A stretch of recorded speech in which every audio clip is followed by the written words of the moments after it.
skates po, Miss Donna here. Another day, another skate session. Grab your skate, stay confident, and let's ride together.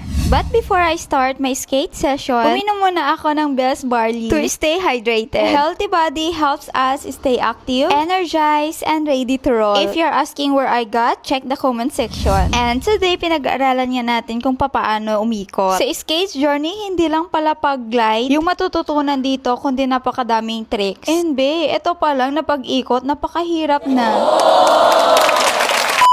Nagtitry din ako kung paano gawin yung backward, pero ang hirap niya talaga. Ang sarap kasi panoorin ng mga nag-i-skates, lalo na pag nanonood ako, na para bang ang dali-dali lang sa kanila, pero akala ko lang pala yun. Pag may nakikita kasi ako nag-i-skates na ang gagaling nila, sabi ko one day, kami din. At dito, tinuturuan ako kung paano ang backward. Na para bang ang tigas-tigas ng paa ko at hindi ko siya alam. Pero pagdating sa mga bata, na para bang ang dali-dali lang. Tapos alam nyo ba, na kami lang yung mga matatanda dito. Tapos meron pa nagsabi sa amin, ang tanda-tanda na tapos nag-i-skates pa lang. Naku, kung alam lang nila, napakadaming benefit ng pag-i-skates. At hindi lang to pambata ha. Pero ang maganda as a mamis, bukod sa nakakapag-exercise ka, nagkakaroon ka din ng bonding sa mga bata. Congratulations nga pala sa isang nanalo na taga-CDO, dumating na yung kanyang skates.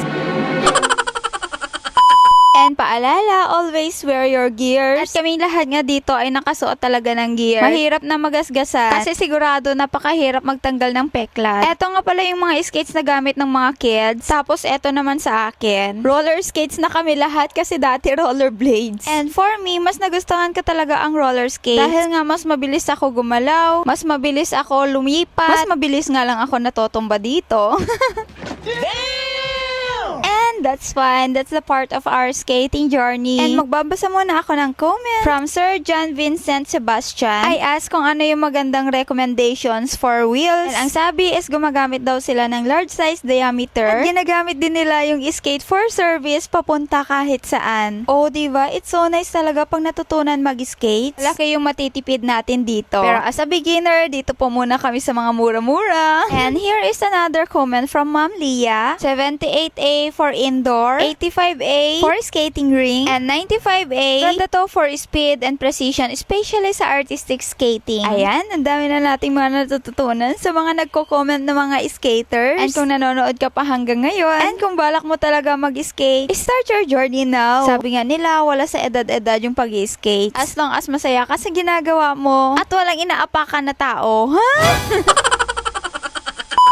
And ngayon, ang dami ko nang nagawa na sobrang pawis na ako dito. Pero imagine mo, ang hirap pala talaga matutunan no, yung mga tricks na ginagawa ng mga veteran skaters. Nagwa-wonder tuloy ako kung ilang years nila ginawa yon. And sa tingin nyo mga ilang years na sila natuto? Sige nga, i-comment mo nga dyan. And ano-ano pa yung mga tricks na kailangan pag-aralan? Pasensya na, oo, nag-vlog tayo, pero hindi ko talaga alam pa mag-skates mga Gaya ng iba, nag-i-start at newbie pa lang din kami. Alam nyo ba na nag-i-start to mula nung nagmahal ang gasolina? Aray ko sa gas.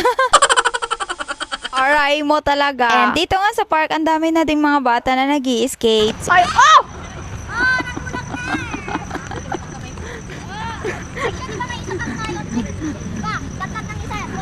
Salang 16.